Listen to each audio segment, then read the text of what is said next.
السلام علیکم student first year class, کیسے ہیں آپ؟ ٹھیک ہیں؟ میں ہوں آپ کا ٹیچر غلام معین الدین۔ آج کا بیٹا جو ہمارا لیکچر ہے وہ لیکچر نمبر 46 ہے۔ اس کو شروع کرنے سے پہلے اس لیکچر کا آغاز اللہ تعالیٰ کے برکت نام سے کرتے ہیں۔ بسم اللہ الرحمن الرحیم۔ بیٹا ہم جو ہے وہ چیپٹر نمبر 3 کے شارٹ کوسچن کر رہے ہیں۔ آئیے ہم جو ہے وہ لیکچر کی جانب جاتے ہیں۔ اپنے کون کون سے کوسچن ہیں؟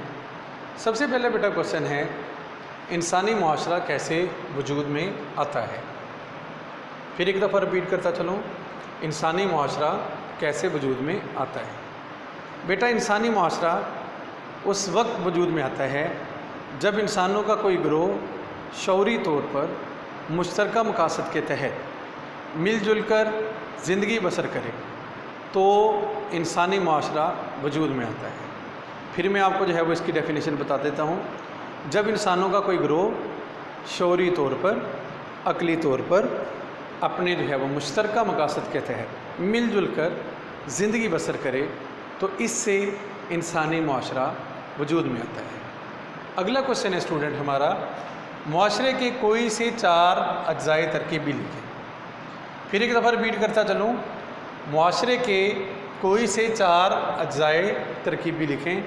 معاشرے کے کوئی سے 4 اجزائے ترکیبی: افراد کا ایک جیسا رہن سہن، افراد کا ایک جیسا رہن سہن، مذہبی، معاشرتی، تجارتی اور ثقافتی اقدار میں مماثلت، مذہبی، معاشرتی، تہذیبی، مذہبی، ثقافتی اقدار میں جو ہے وہ مماثلت پائی جاتی ہے، مشترکہ زبان ہوتا ہے، مشترکہ نظریہ حیات ہوتا ہے، مشترکہ جو ہے وہ رسوم و رواج ہوتے ہیں۔ اس کے بعد کوسچن نمبر 3 ہے، بچے کی زندگی کا معاشرتی پہلو اس کی تعلیم کے لیے کس طرح اساس کا کام کرتا ہے؟ کوسچن نمبر 3 ہے، بچے کی زندگی کا معاشرتی پہلو اس کی تعلیم کے لیے کس طرح اساس کا کام کرتا ہے؟ بچے کی جو اولین جو درسگاہ ہوتی ہے بیٹا، وہ اس کے گھر کا ماحول ہوتا ہے۔ گھر کے ماحول سے متاثر ہو کر وہ مسلسل ایک تعلیمی عمل سے گزرتا ہے۔ اب یہ کیا ہوتا ہے، اس کا بچے کا معاشرتی پہلو اس کی تعلیم کے لیے اس لیے اساس کا کام کرتا ہے کیونکہ اس کا گھر بھی ایک معاشرے کے طور پر جو ہے وہ کام آ رہا ہوتا ہے، تو لہٰذا بچہ اپنے گھر سے جو ہے وہ زیادہ سیکھتا ہے، اس اپنے بہن بھائیوں سے، اپنے چچا تائے، ماموں ممانی، کزنوں وغیرہ سے سیکھتا ہے چیزیں۔ ٹھیک ہے جی، یہ اس کا ماحول جو ہے۔ اب جب وہ تعلیم حاصل کرتا ہے تو وہ اس کی جو ہے وہ ایک اساس کا کام کرتا ہے۔ اس کے بعد بیٹا اگلا کوسچن ہے، بچے کے اولین معلم کون ہیں؟ پھر رپیٹ کرتا چلوں، کوسچن نمبر 4 ہے، بچے کے اولین معلم کون ہیں؟ بچے کے اولین معلم اس کے والدین ہوتے ہیں، کیونکہ بیٹا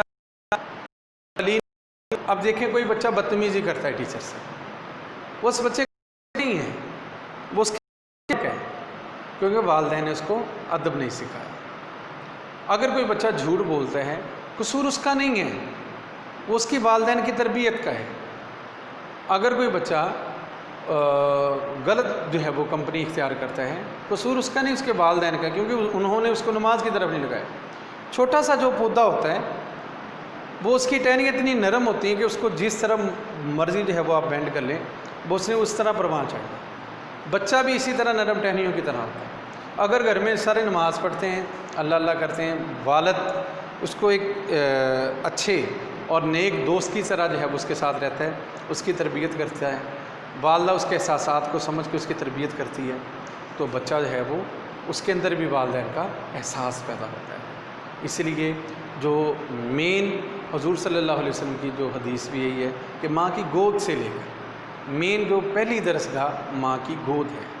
اگر ماں چغلیاں کرے گی، ماں غیبتیں کرے گی، بچہ بھی ایسا ہوگا۔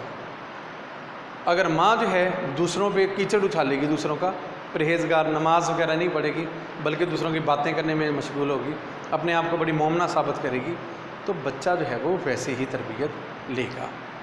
اس کے بعد بچے کی شخصیت پر گہرے اور دیر پا نقوش کون مرتب کرتا ہے؟ بچے کی ابتدائی تعلیم و تربیت میں نے آگے بھی بتایا، اس کے گھریلو ماحول جو ہے وہ اہم